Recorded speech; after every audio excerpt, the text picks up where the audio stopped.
This is CBC Here and Now. Good evening and welcome to Here and Now. I'm Carolyn Stokes. And I'm Debbie Cooper. A rare win for this province in a long-standing battle with Hydro-Quebec over the Churchill Falls hydro deal. The Quebec Court of Appeal says in a ruling that Churchill Falls Corporation Limited has the right to sell energy produced above a certain threshold. And today's decision comes as a relief to the Premier. Without it, there would be huge complications for Muskrat Falls. Here and Now's Katie Breen joins us now to explain. So Katie, what would have happened without this deal?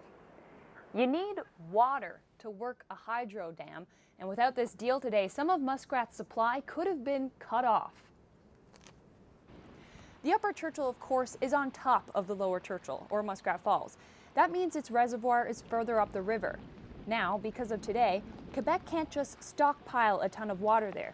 The province essentially won the ability to manage some of it through the Churchill Falls Labrador Corporation.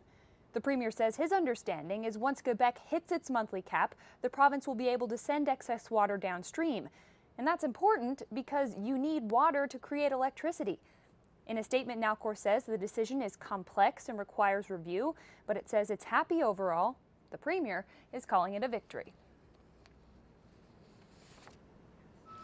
Very relieved, I will say, because, these were always these question marks. And back in, 2015, when the decision was or 2016, when the decision was made that we actually had lost this at the first court in Quebec, and then, having to go back and appeal this as we did in the fall of 2016, that was a decision that, do we really want to go back and appeal this? But we had to. I mean, there was no choice if we didn't appeal it back in 2016 and accepted the loss. Therefore, I think we would have been in a very different position today. Today's ruling could still be appealed, but the decision was unanimous, and the Premier hopes that means it won't be overturned. We have not talked to Hydro-Quebec. I've had a conversation with Nowcor, so there's still a number of steps, I guess, that could be taken through all of this. But this decision today is one that seems to be, through the interpretation of the legal team that we had working on this, that this is good news today for Newfoundland and Labrador. Ball doesn't think the decision today will have any bearing on the original contract, meaning the province is still locked in into fixed rates until 2041. But Ball says that year is inching ever closer. Live in the newsroom, I'm Katie Breen for Here and Now. At the Labrador West judicial recount today, lawyers continued the painstaking work of looking at each of the more than 3,200 ballots which were cast for that district in the provincial election. The recount is being done at Newfoundland and Labrador Supreme Court in St. John's. Liberal incumbent Graham Leto lost to New Democrat Jordan Brown by 5 votes. Leto spoke today for the first time about his loss and the recount. He says he respects the wishes of the voters, but does acknowledge the whole ordeal is trying. A lot of Sudoku. I would consider myself now close to a Sudoku expert, and I've been pulling a lot of dandelions. So that's and working around the house. That's where I've been trying to keep busy, trying to keep my mind off things, and it's certainly a difficult time for us all, for the family as well, and certainly for all my campaign workers that work so hard to get us elected. So I've been trying to keep busy. Well, as Memorial University is pushing ahead with plans for a new law school, there are questions about another program. A report obtained by CBC calls for more resources for the inadequate, rodent-troubled faculty of nursing. And it's not the first time the university has been called on to make improvements. Here Now's Mark Quinn reports. Dean Alice Godine is proud to show off the Munn School of Nursing. She's giving this tour following a March 2019 report that's highly critical of the facility. The review says the school is cramped, has below par resources, and a disturbing rodent problem. We do have some rodent traps, as I think many of the buildings at the university do. Godine agrees the school could use more resources, but she's not losing sleep over the external report. We're very proud of the quality of our graduates, and we're very proud of the graduates that are out in practice and really leading much of the healthcare system in this province and beyond. Reviewers did praise the school for that, but they were also struck by the difference between the facilities where nurses and physicians are taught. They wrote the wide, clean corridors of the Faculty of Medicine contrasted with the narrow, poorly lit, and overcrowded Faculty of Nursing. 10 or 15 years' time, when we are in a new building and the Faculty of Medicine's building is then 20 years old, somebody could make the same comment. The latest report calls on MUN to find federal and provincial money to build new infrastructure for nursing students. 3 earlier reports in 2002, 2005, and 2008 also recommended new facilities for nurse training. I'm not expecting it in the next year or two. But Godine is confident it will happen eventually. Mark Quinn, CBC News, St. John's. Wind blowing on the muzzle. All we're going to be firing out of this gun is a shell with black powder, so it's black gunpowder. Look what I got to do today. Yes, not everyone gets to see the noonday gun fired in their honor or get to fire it themselves at the historic Signal Hill. But Debbie did, and we'll have a look at that later in the show. And you can see those blue skies today. This was the scene last night, red sky at night, sailor's delight, right, for tomorrow morning. It certainly rang true today. This was taken in Fox Harbor yesterday, and those temperatures this afternoon, St. John's peaked at 18.9 degrees this afternoon before that sea breeze kicked in. Temperatures beautiful across the board, 22 in Deer Lake, 23 in Corner Brook this afternoon. And then we've got those temperatures 15, 16 degrees up through Labrador as well. Now, if we take a look at the current satellite and radar, we can see some showers making their way across. That shower activity should end as we head through the night tonight. But the first day of summer looking a little wet. We've got a number of special weather statements in effect. Rec House wind warning, gusts near 110 kilometers per hour tomorrow afternoon. I'll have the full weekend details coming up. Thanks, Ashley. The jury is out. 12 people will now decide the fate of accused murderer Craig Pope. Here Now's Ryan Cook has been following the trial for the last 2 weeks. He joins us now from the Supreme Court in St. John's. So Ryan, no sign of a verdict yet? Not yet. We'll have to wait until tomorrow. We just found out that the jury has wrapped up deliberations for the night after about 5 hours of deliberating. And we know that they've got a lot to consider after the closing arguments were given this morning. Crown prosecutors are urging the jury to apply common sense and come to a logical conclusion. They believe Craig Pope murdered Jonathan Collins in a fight over $60. The two men spent the day together in a taxi cab and then got in a brawl. But while many witnesses saw a fight, nobody actually saw Collins get stabbed. So defense lawyer Randy Piercy believes that might be grounds for reasonable doubt. Now, it's notoriously hard to predict what a jury will decide. You can watch their faces and their body language throughout a trial, but you never know what happens when they go behind closed doors. But one thing has become very clear throughout this trial, and that's the devastating impact on both families. We've seen a lot of tears and a lot of outbursts of emotion from both sides. So regardless of the outcome of this case, we know that a lot of lives were forever changed on the day that Jonathan Collins died. Reporting live in St. John's, I'm Ryan Cook. A story out of Labrador about a personal care home that depends on fundraising and donations to stay open hit the floor of the legislature today. The official opposition wants to know why government is letting that happen. Labrador Grenfell Health cut $120,000 from the money budgeted for Harbourview Manor on Labrador's south coast. The facility houses more than 15 residents, and according to the health authority, it makes too much money from its residents to qualify for additional grants and subsidies. So, as in past years, it's relying on fundraising and donations to pay the bills. We know that in Labrador the cost of living is higher and therefore extra costs for food, heating and mostly everything. But does the Minister think it's acceptable for a personal care home to fundraise to provide care for our seniors?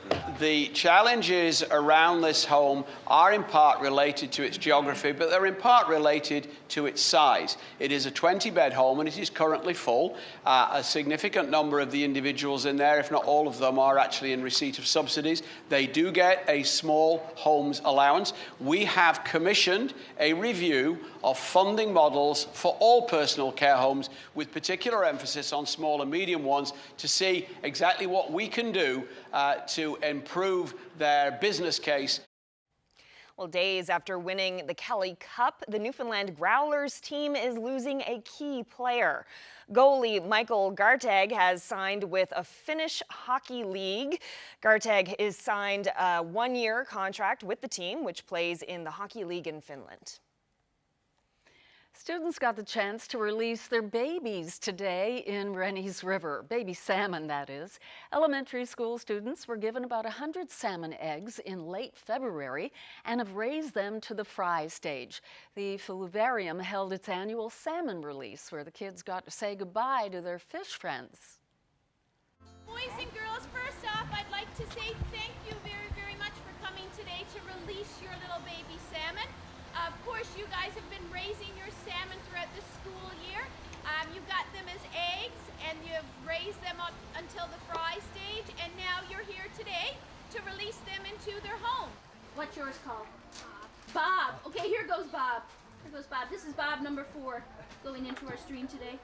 There's Bob.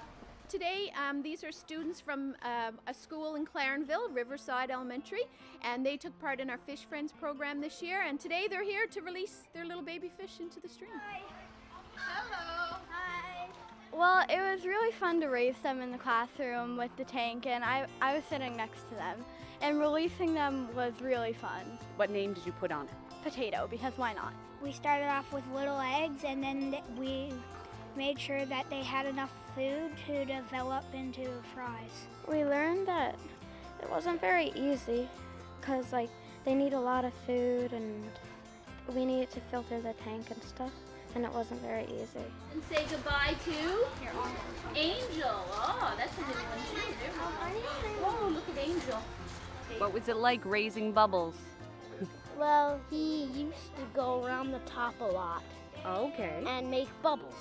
Ah. That's why I named him Bubbles. What did he look like when you first got him? What did he look like? Well, he was much smaller, and he had a sack on the bottom. So you watched as he got a tail and fins? Yeah. Very cool. Is it sad letting him go? Yeah.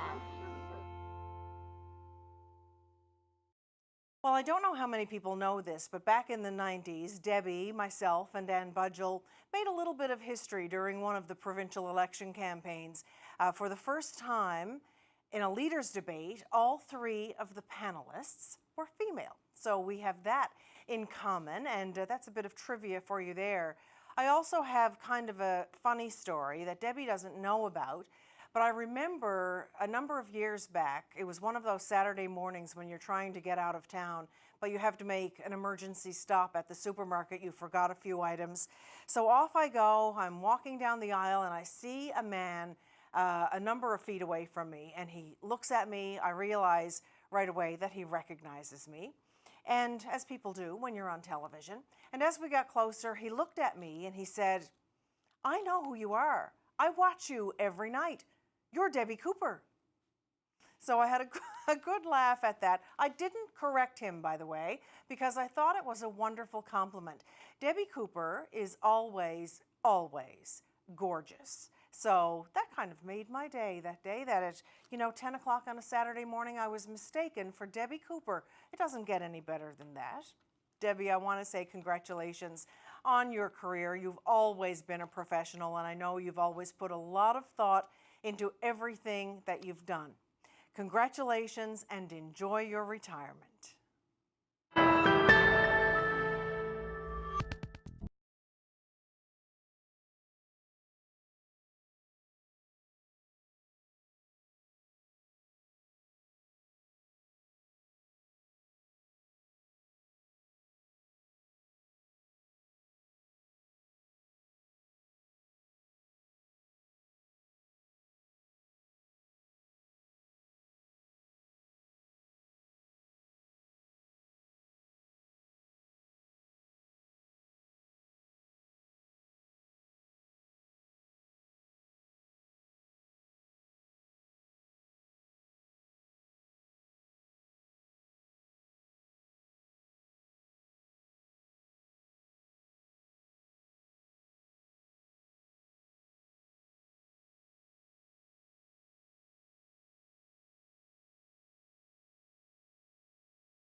Well, Santa, this is a real treat to speak with you live from the North Pole. And I know you must be very busy, you, Mrs. Claus, and all the elves. And now it is time for the weather. Boy, weather with a difference. We're going back, all the way back to the North Pole, to Santa's workshop, to have a chat with Santa. Sounds exciting.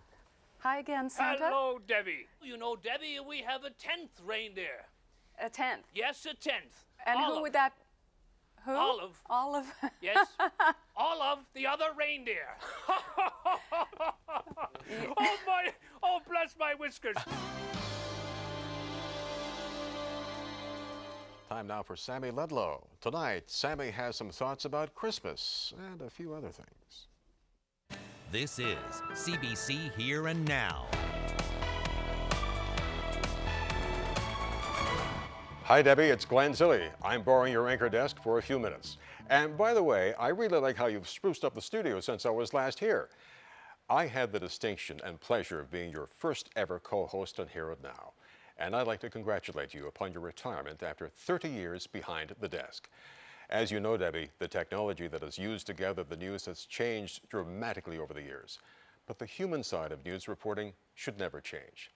Things like fairness, honesty, and dedication to your craft. These are the qualities that you have brought to television news in this province for the past 3 decades. I wish you many years of happiness in your retirement. Take care. Oh, I can't believe that Glenn... Isn't that nice? Oh, that was absolutely lovely, and he was my first co-host, and people still miss him today. I still get asked, where's Glenn? I really appreciate your kind words, Glenn. That was a long time ago we started out, wasn't it?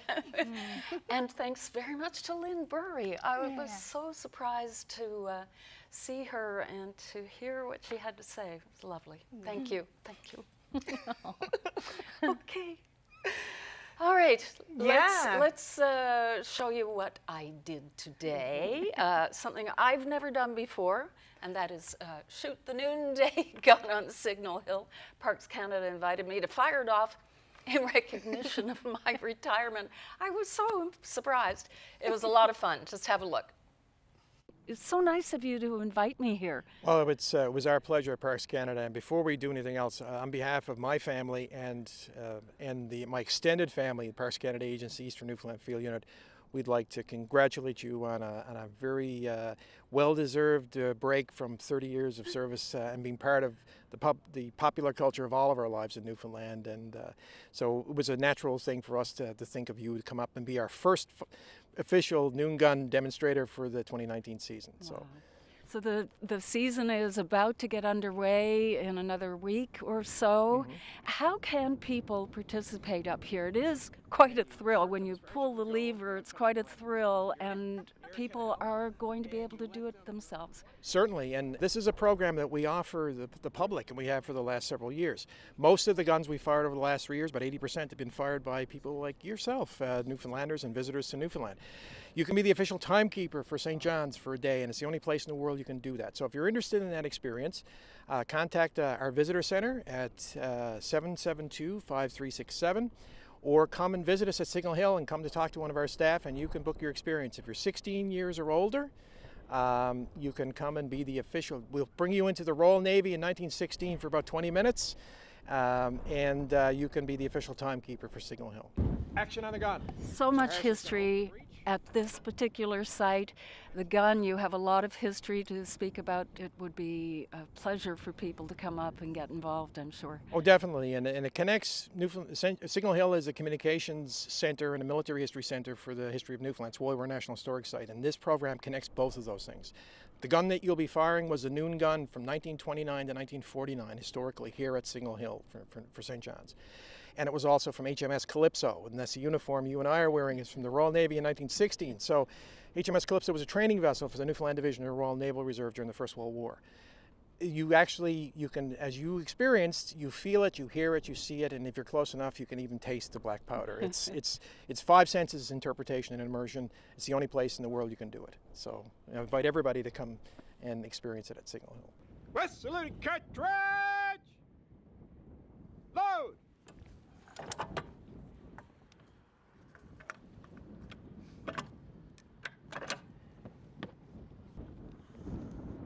Signal gun, time!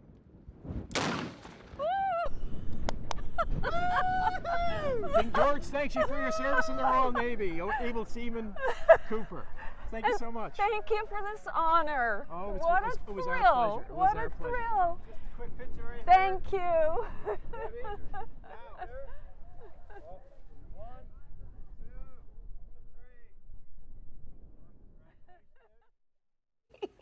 Now, That's great. Able Seaman Cooper to you. Okay, noted. Yeah. Robin Martin and the young man who was assisting with the firing is John Harrison. He's an interpreter at Parks Canada. And it was thrilling, I gotta say. You look like you were having a ball I there. was, and they were so nice to invite me. Absolutely. And it looked beautiful on Signal what a Hill day. today. A bit windy, though. A little bit up there, Yeah. but overall not too bad at all. And most of the days I've been hiking Signal Hill in recent weeks, it's been fogged in, so it was a lovely day today. We've been lucky. We got 2 days in a row of beautiful weather. Temperatures didn't quite make that 20-degree mark today. I was really hoping for it. We peaked at 18.8 today. And then the sea breeze kicked in, but that's okay. But beautiful temperatures across the board, really. 20 degrees in Badger, a little cooler down in Burgeo at 14 degrees. And then you've got those temperatures in the teens up through Labrador as well, where we're actually seeing some lightning, and temperatures have dipped a little bit, now 13 degrees thanks to that sea breeze for St. John's. And then we've got temperatures between 19 and 21 as we head towards the west coast.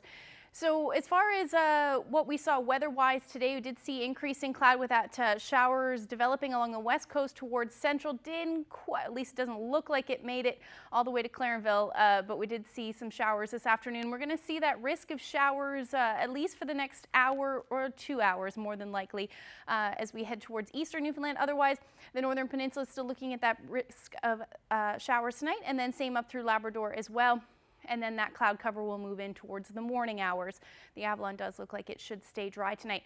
Temperature is still quite mild. 8 degrees should be the overnight low in St. John's. Those winds will be generally light. 13 in Corner Brook with that chance of showers. Same for Port aux Basques. This will be towards the early morning hours. And then St. Anthony in the northern peninsula looking at that chance of showers overnight tonight. 6 degrees. Generally between 6 and 9 degrees for Lab West and Central. Light winds though. And then 4 degrees for Nain as well. So over the day tomorrow, we are looking at that rain moving in. First day of summer looks wet, but at least we're not losing the temperatures as we have been with these with these lows moving in. But it will be heavy at times through the afternoon. We do have a special weather statement in effect anywhere along the west coast, anticipating this will move up along the southeastern portion of Labrador as well, this special weather statement, where we're looking at upwards of about 50 millimeters of rain. Winds will pick up for Port aux Basques tomorrow afternoon as that low approaches, and then Saturday morning that should ease as the low continues to track a little bit further north. So here's a look at what we're looking at by Saturday morning as far as rainfall goes. So 30 to 50 mils is a good bet on the west coast, and then towards the eastern Newfoundland, we're looking at between 10 to 20 millimeters of rain more through the day on Saturday. So here's a look at your temperatures. Again, not losing that heat, just a couple of degrees, but it will be generally gray tomorrow. So southeasterlies about 20 kilometers per hour, 20 degrees for Grand Falls, Windsor. And shower activity moving in towards the afternoon. That'll be the evening hours for the Avalon. Between 11 degrees and then a little warmer up through Corner Brook, 18. Winds generally out of the east at 30 to 50 kilometers per hour by the time the afternoon rolls around. And easterlies up through the northern peninsula, 15 to 20 kilometers per hour. But you're looking at temperatures in the single digits for St. Anthony with rain and drizzle tomorrow. Same thing up through Labrador, Happy Valley, Goose Bay, 12 degrees, 16 in Lab City. Likely going to see the sun peek out at times. That's the best chance to see the sun there. And then we're looking at 8 degrees for Nain tomorrow with easterlies 15 to 20 kilometers per hour. So that's the first day of summer. The weekend still looks wet, but I'll have all those details coming up. Thanks, Ashley. Earlier this month, we told you about veteran Rod Dion. He served as a hull technician aboard the HMCS Ottawa. And this year, the 97-year-old returned to France to mark the 75th anniversary of D-Day. And you may also recognize him from his 50 years of service with the annual Poppy campaign. This week, the morning show arranged for Mr. Dion to visit another warship. Here he is aboard the HMCS St. John's. We're here on the HMCS St. John's, right? A Canadian warship. How does that feel, being on a Canadian warship 75 years after you were serving on the Ottawa? In a way, it was different by a long shot. There's a big difference between the ships of today. HMCS Ottawa 2, 25 years ago, would be hopeless today in a war. They were nothing just like that. Well, this ship here is unbelievable. Well, it's a complete big change. It's like living in a barn and going to the house.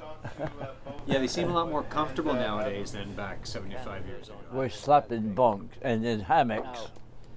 A lot of equipment here that I don't even know what it is. I haven't got a clue anymore. I'm lost. Oh, it is remarkable, Dion. I love that, like moving from a barn to To a a house. house. That's how things have changed. Wonderful.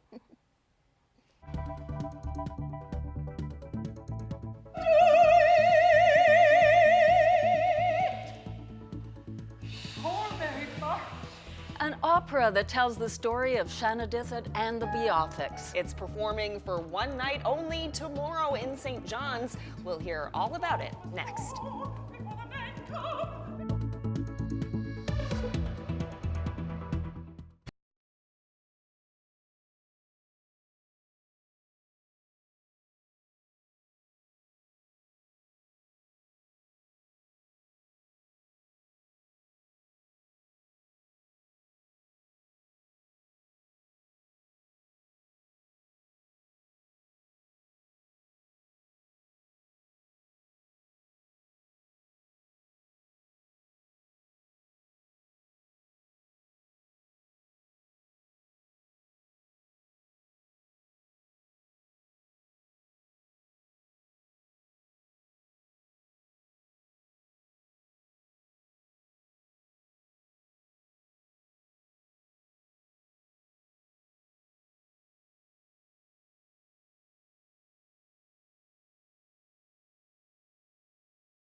Welcome back, everyone.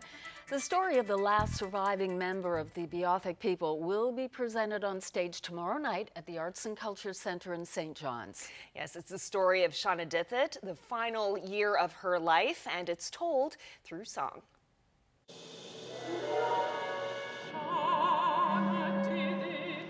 This opera, Shauna Dithit, is about the last year of Shauna Dithit's life. And Shauna Dithit, she was born around 1801 and she passed away in St. John's in, I think, 1829. And much of the opera deals with this sense of isolation. I am Shauna Dithit. And also the need that she had to preserve her culture. And of course, you know, the greatest way to preserve your culture is through art and through language. So those are two very important elements that are presented in this opera, how the Beothuk language was being preserved and how through art she was trying to keep the history and the story of her people alive. It was premiered, it had 6 performances in Toronto, and it really brought the story of Newfoundland, of the Beothuk nation, to other parts of Canada. The audiences will be extremely, extremely moved. The writing is beautiful, the music is stunning, and the text and the music together is a perfect marriage. Cast is comprised of Indigenous artists, and I think the one person who's not Indigenous in the cast is from Sri Lanka. So it was a very wonderful, wonderful cast. That it was a really spectacular, complete piece of theater, and that I really encourage everyone to go to this performance, because you know this is a story about this land and the people from this land, and it's a story that really needs to be told.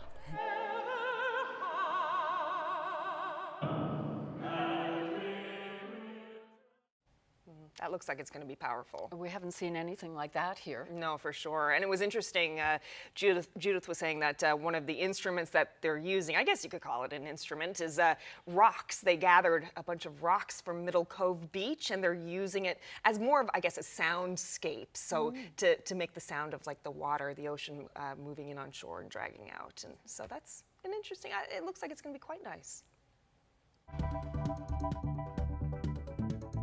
People very good, and school very nice. Yeah, thank you Canada, thank you Justin, thank you everybody. We start to see them grow. We see their language grow.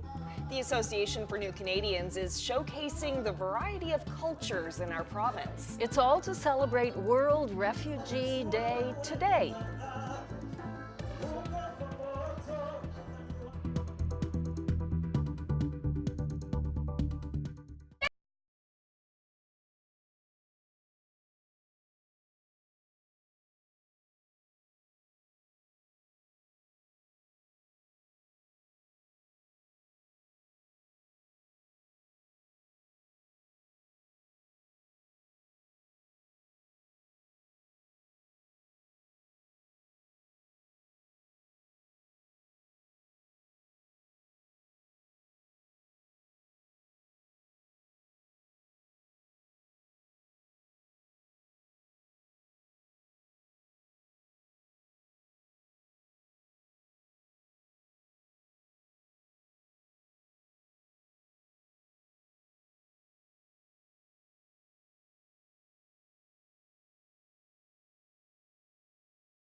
To mark World Refugee Day, there's a new photography exhibit on display down at St. John City Hall.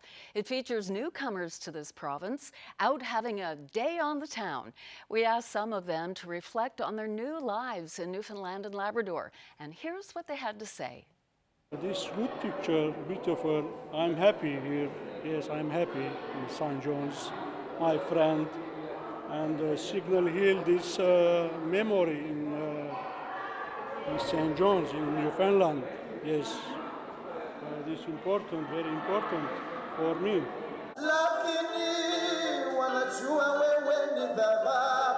I am so proud for myself to be in this beautiful city, and I am so happy to see my picture in here, and we can tell another people our stories. I am coming from Sudan, my original country, and moved from Libya. And I stay with my kids and my husband. My husband is missing in Libya, so thank God, Canadian government, they give me this opportunity to come in here.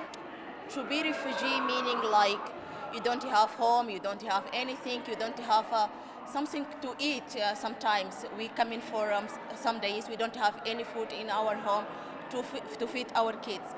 For us, that is terrible life, seriously. But the people in Newfoundland is fantastic, seriously, is so kind.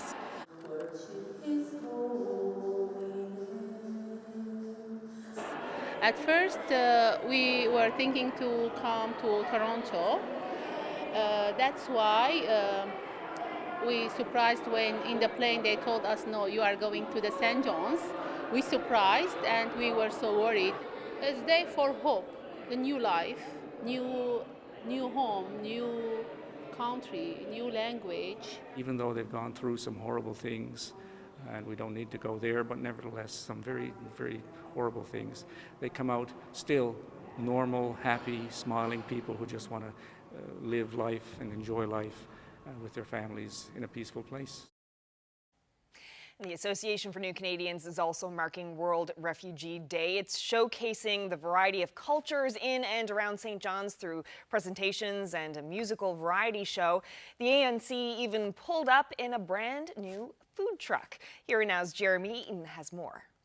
Just say Two singers from Shine Light Music easily get people up and on their feet at the St. John's School. Many of our students have expressed a willingness and a desire to want to share some of their culture.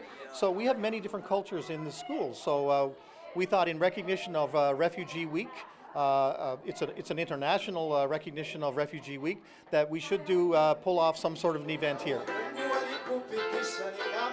The students showed off their skills during the open house at the ANC, a chance for the come-from-aways to show off a little of where they've come from and how far they've come. Very nice, people very good, and school very nice. Very beautiful St. John's, very beautiful Canada.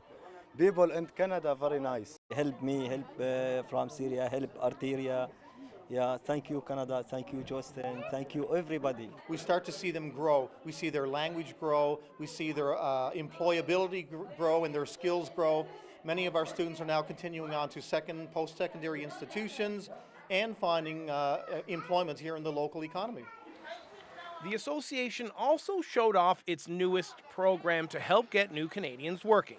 As everybody knows, we need some immigrants in town, and immigrants need things to do, and a lot of them don't speak English, so we're both training them English and English surrounding the food service industry. The Global Eats food truck will soon be serving food from around the world. 12 new Canadians have spent 14 weeks training in the kitchen and will now move into the truck.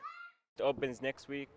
I will study the course program in Academy Canada almost 3 months. The beginning of the food truck was very hard because we don't have to speak enough English.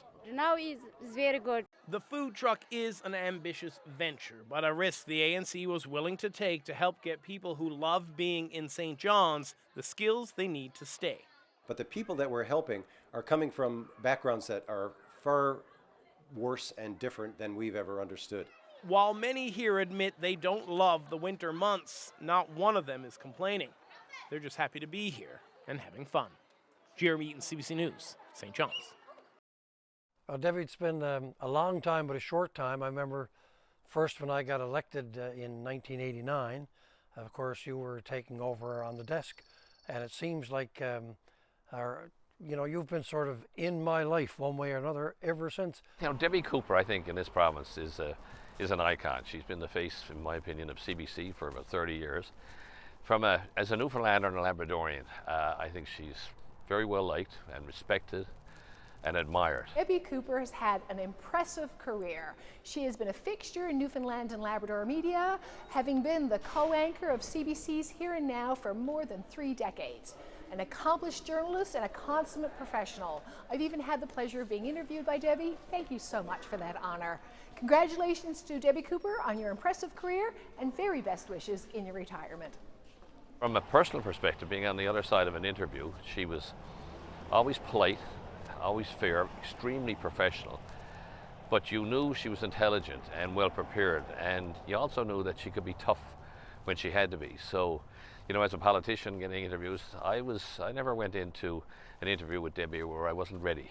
Particularly going for an interview with you personally, you knew you were going to be grilled, you were going to be asked the tough questions, but it was going to be done with style, class, well researched, and that was very much appreciated. So it seems like we've grown up together for the last 30 years, and I'll tell you what, there was life after politics for me in retirement, and there's certainly going to be a great life for you after you leave the desk. Congratulations, best wishes.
Hi, it's the Anna Sisters, and we're here at Mary Queen of Peace for the kindergarten year-end concert. And speaking of endings, we want to say a big congratulations to Debbie Cooper on 37 beautiful years at CBC. Debbie has been there through the years to cover several of our career highlights. Well, one of the things that I most remember about Debbie was at the Rooms, July 1st, for the 100th year anniversary of the Battle of Beaumont Hamel. She was there. There were all kinds of dignitaries of royalty, and she stood out among the royalty. She carried carried herself with such class and grace and beauty. It was really something. We're so proud of her. And I'll never forget the beautiful tribute she did for our family when our father passed away.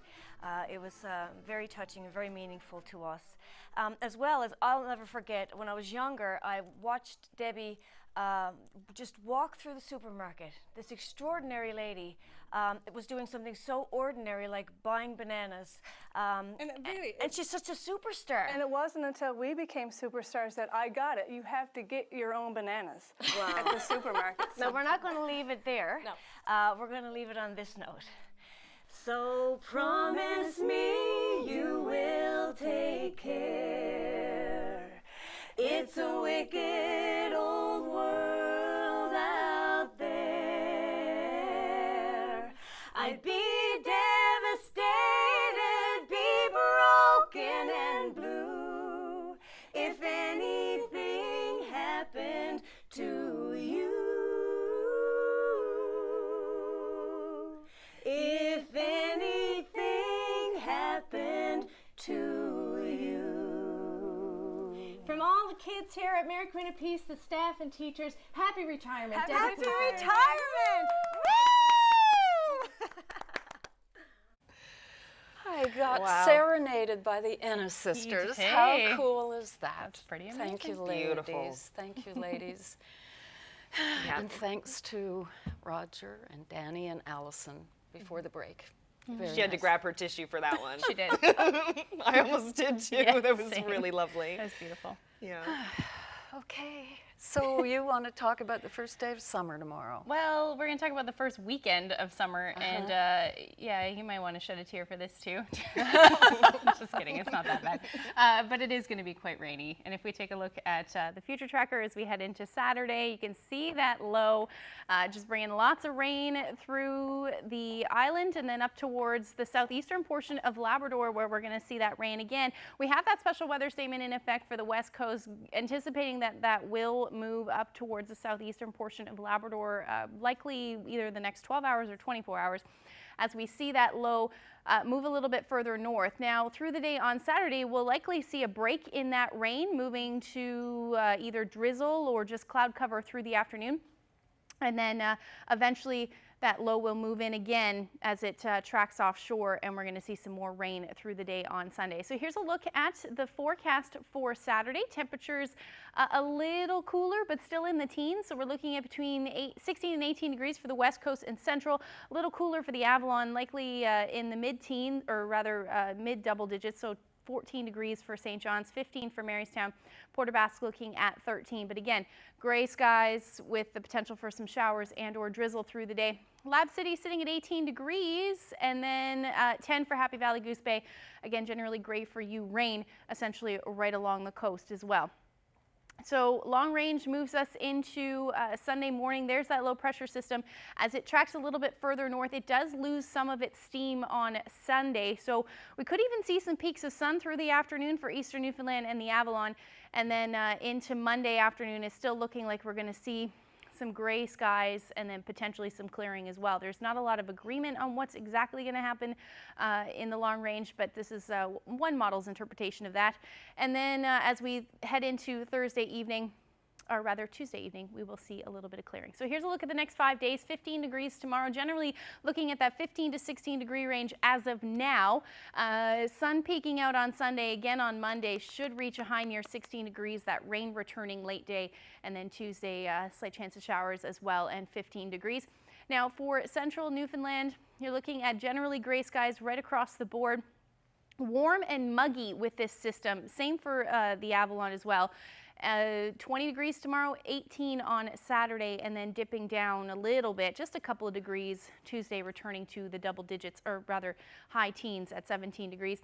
Western Newfoundland, 18 degrees tomorrow, 16 on Saturday, generally gray until we hit Tuesday, where we could see some peaks of sun as well, and 15 degrees. And then up through Labrador, generally gray right across the board. Temperatures are actually going to dip as we head towards Sunday into the single digits and then jump back up again but it's still a little bit below seasonal for this time of year.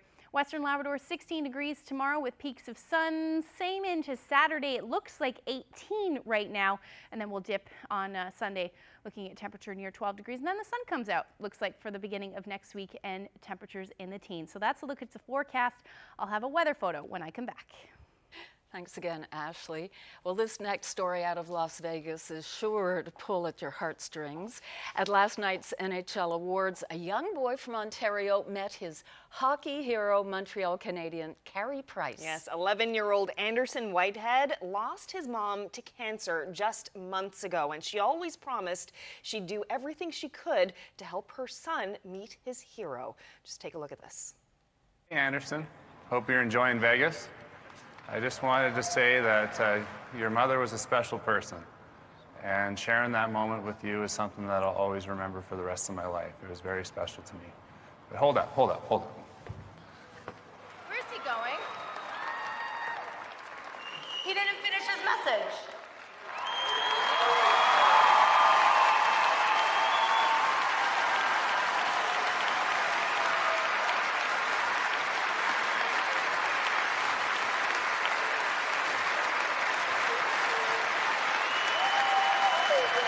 Everything's all right, hey bud? Everything's okay. Okay, so I have two things for you. One is this jersey, and the second is a question. Do you want to go to the All-Star game next year? Yes.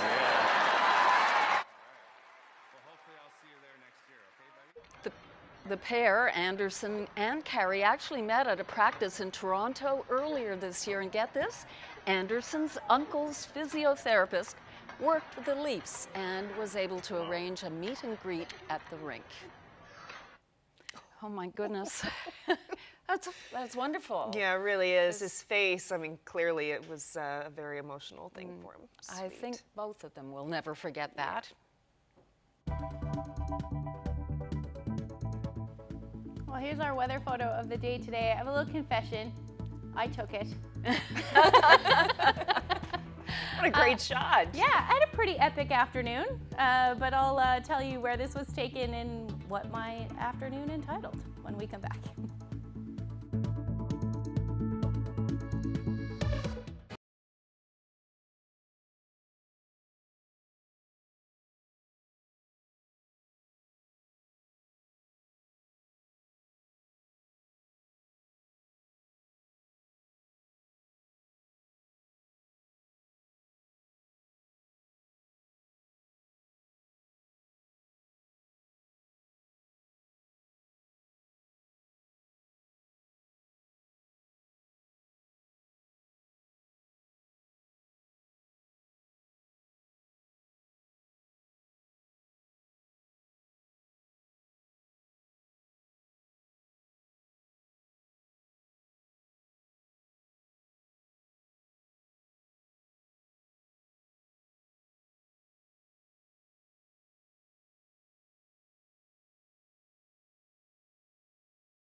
Welcome back. Ashley, we didn't see you around the newsroom too much today. Nope. You were pipping off or skipping school, as Ashley would say. I know, it's definitely a Newfoundland thing because it's called skipping school. So I skipped work today. Skipping school, pipping off. Yeah, and she didn't have any qualms about doing it because she got a great invite. Yeah, take a look at this. This was my afternoon, so we were flying over Fairyland there. Wow. Isn't that fabulous? Beautiful. So what kind of aircraft were you in? We were in a Cessna 185. 185, yeah. That's right. Yeah, on a float plane. So this is actually Conception Bay, and there was no, the water wasn't moving at all. So obviously it broke off and then just stayed there. Isn't that incredible? It is. I've never seen that. And this is Cape Royal. I love Cape Royal. And look at the beautiful. colors of that iceberg. Stunning. And I flew with Rick O'Neill, which is who I was flying with earlier So he's a fixed-wing pilot and a helicopter pilot. Yes, absolutely amazing. Yeah. That's pretty sweet. And you just love to fly. I love flying so much. Oh, I can't wait to get back into a plane and actually pilot the plane. That's my plan. But one of the things you told me earlier was that you actually landed, I'm not sure it was Cape Royal or somewhere, you went down on the water. Yeah, we did a touch and go. Touch and go. Yeah, touch and go in Cape Royal, and then went back up and carried on. Oh, what an afternoon. The weather was incredible. But yeah, so we'll take another look at the weather photo from that I took from the plane too. This, I believe, was the one from Petty Harbor. Okay. Yeah, so it's interesting with the little pool of water in the Yeah, perfect day for iceboat hunting. I know, that's why I said go for a dip. Yeah. It's like, can we land on there? Just go for a little dip. Obviously, I would never do that, but yeah, it was wonderful. What an experience day. Didn't see any whales, unfortunately, but that's okay. They're coming. They are coming. Yeah. So if you have any weather photos that you'd like to take or share with us, rather, send them to nlphotos@cbc.ca. And that'll do it for us. Maybe we can roll those pictures again if the control room can do that. But if not, they were just lovely. Thank you very much for being with us. See you tomorrow for my last show. Good night. Good night.